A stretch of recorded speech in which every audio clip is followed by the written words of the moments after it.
Hi everyone, Kevin here. So the new manga got released and so far it's good? I mean, well, it's only one chapter so far. The good news is that it's pretty interesting and sets everything up pretty quickly. The bad news is, well, Raye in this universe is 13. But real quick, it's just a cartoon, gang. I personally don't care, but I think what makes people uncomfortable is when you go around unironically saying you want to have relations with a fictional cartoon character who's underage. But I mean, there's stuff like this and this and this, so you know, whatever. It doesn't affect the card game whatsoever. And I'll have you know, Raye is actually turning 4 since Dark Saviors came out on May 25th, 2018. Oh boy, my cardboard can almost go to preschool. But anyways, let's go through quickly what happens in chapter 1 of the Skystriker OCG Stories manga. First, shout out to Reddit user Suicidemaniac and Google Translate for translating the manga. And thanks to J_BYYX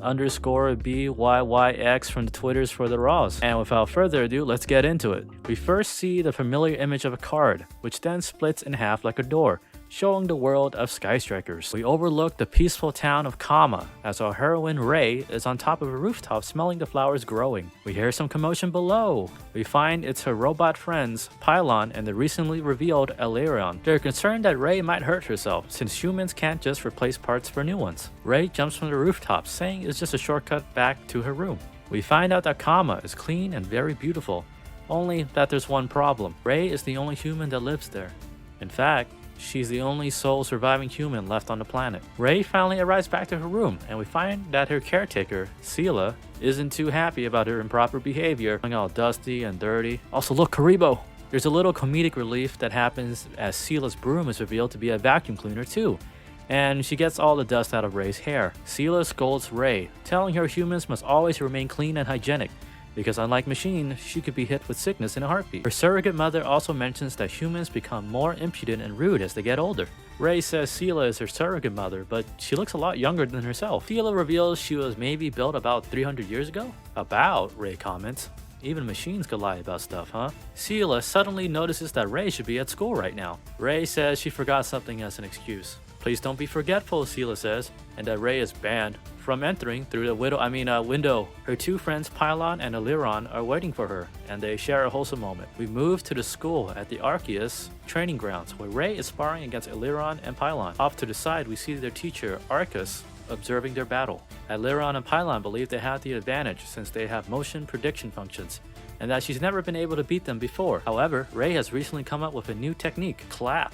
It stuns the pair for a moment, giving Raye an opening that could even fool AI, and she manages to land a hit on both of them. Enough, their teacher calls it. Look at smug Raye. Arceus notes Raye's creativity in battle, and that maybe she is the real deal. We move to a classroom, as the scores from a test a few days ago is revealed. Raye scores higher than Elerion and Pylon. Elerion says that he had overwritten so much of his memories from before that had been deleted, and that if he had more spare time, maybe could increase his capacity.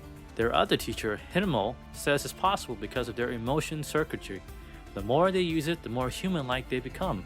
However, it pales in comparison to humans. There's a bit of a philosophical discussion regarding what makes us us. It's nice for the robots to be fixed instantly or just install something, but for humans, there's a reason why they gradually develop and mature. You gradually grow up and think about the reason why they were born. We transition to nighttime as we find Raye in an absolutely adorable dress and pumpkin carrot. Cinderella vibes, anyone? Or I guess Golden Castle, technically. They ride to the Common Museum as Raye is greeted with a surprise. It's her 13th birthday. They bust out a cake for her, and then Elerion blows it out Lamau. They all take a picture to commemorate the moment. Raye looks like a princess, and since she's the only human left in the world, she truly is one. Arceus and Himmel wish Raye to live a good and proper life.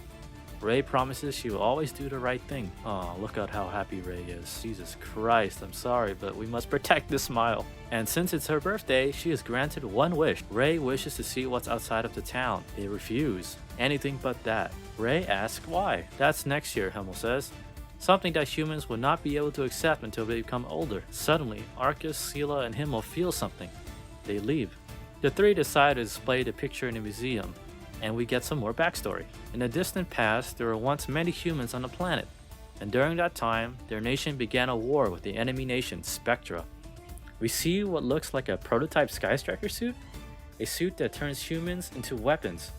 During the war, the people of Kama developed a Skystriker, which could draw out the power of human potential to the maximum. and overpower Spectra. But the humans then brought the worst possible outcome. Spectra had left their war tactics to their AI, and in order to stop the Skystrikers, they created the ultimate weapon, Imperial Order.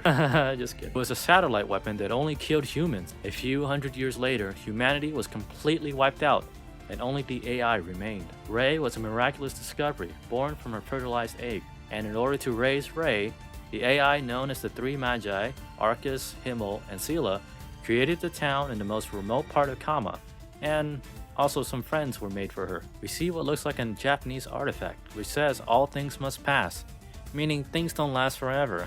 Eliron and Pylon suddenly get a call from Arcus, and then they leave Rey on her own. What the heck's going on, Rey wonders. Power outage? Rey changes back to her uniform and steps out to see the outside world a year early. We see some explosions go off as Himmel suddenly arrives in a speeder bike. The Spectra drones are attacking and manage to find them. The two arrive at a command center that was used to battle the Spectra. They enter and Himmel says they've been fighting for hundreds of years, but it looks like Kama is about to lose. Rey questions everything. What have you all been fighting for? What's the point of machines fighting each other? Himmel reveals that even if they wanted to stop fighting, Spectra will not. The only way to stop the war is to put an end to the Spectra. That is their fate as machines. He tells her to head down to the shelter by herself. Rey refuses to go down alone, without everyone else. We see everyone else is fighting outside, and that Himmel will self-destruct and take the enemy with him. Himmel begs Rey to head down, as they are fighting so that she could live. Things are looking bad for her friends, as Eliron, Pylon, and the bird thing are getting wrecked. The video feed cuts off. Rey pleads to Himmel. She says that Himmel said that humans should think about the reason why they're born, but to think about something like that in a world with no one else, it has no meaning. Let me use the Skystriker. Himmel warns that Skystriker awakens the dormant power within humans, and that it will affect Rey's personality as well. And when her power awakens, no one will know what sort of person she will become. Once you use it for the first time, you will never be able to return to how you were. They head down to where the Skystriker weapon is hidden. Rey accepts the power. Rey calls for the power, and boom! Engage, baby. And that's basically it for chapter 1. So what does it all mean? Here are some things I've noticed that maybe will happen. First of all, no, I don't think Rey is a robot because all the robots in the manga have very prominent circle markings on their face. So far, Rey don't have that. She might be a human that has been modified or something to have superpowers, since she's able to jump rooftops pretty easily. But Adike could be just shonen protagonist powers. She can hardcore parkour. I also like that Rey isn't really a Mary Sue so far. We see her struggle before and against Pylon and Eliron, and that battle was a quick way to show how she's grown over time. It's also funny she scored like an 83. I mean, why not just make it 100 and make her a super genius too? Also, I don't think the established lore from the cards are going to be in play here. It might have some things in common here and there, but I would assume the manga is its own continuity. The only thing that was funny though is that Eliron isn't considered a Skystriker card in real life. Hence, why in the manga, only humans can use the Skystriker armors. Ah, nice touch, Konami. What stood out to me was the recurring Cinderella or time running out theme. In case you didn't notice, Rey is wearing a dress pretty similar to what Cinderella was wearing in the movies. And of course, the pumpkin carriage is an obvious reference. In case you didn't know, what happens to Cinderella is that Cinderella meets her Prince Charming, Rose. And then when the clock hits the stroke of midnight, she basically loses everything. In this case, we can see that Rey lost her dress and went back to the uniform. And part of the time running out or must move on, I mean, they literally go in a museum and there's a phrase, right? All things must pass. It's also kind of weird how Himmel mentions that using Skystriker powers basically changes your personality. And the three magi or wise men, I mean, just saying. You can also see that when she suits up, she's not exactly inspiring confidence, you know? Typically, you kind of see like a let's go or, you know, let's F and do this or a Super Saiyan 3. What I see from the panel, honestly, is a little bit of fear. Rey looks a little bit overwhelmed. And then you have like the weird things like Rey has been forbidden from going outside the town. Or apparently she was a fertilized egg, and you know the only kinds of people that have fertilized eggs, right? Can't help but think that maybe Rey's origins are a lot more darker than suggested. And of course the age thing.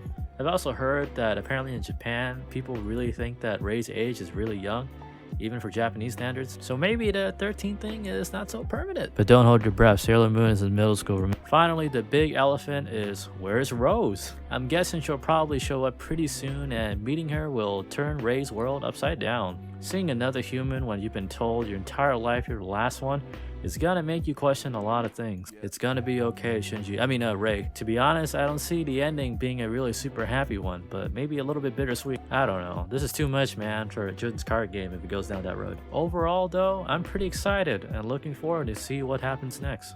The madman responsible for this did it. Congratulations, Shin Yoshida. You managed to not ruin my waifu for the first chapter. But anyways, let me know down below what you think of the OCG manga. Did you hate it? Did you like it? Comment below. Thanks for watching. See you guys around.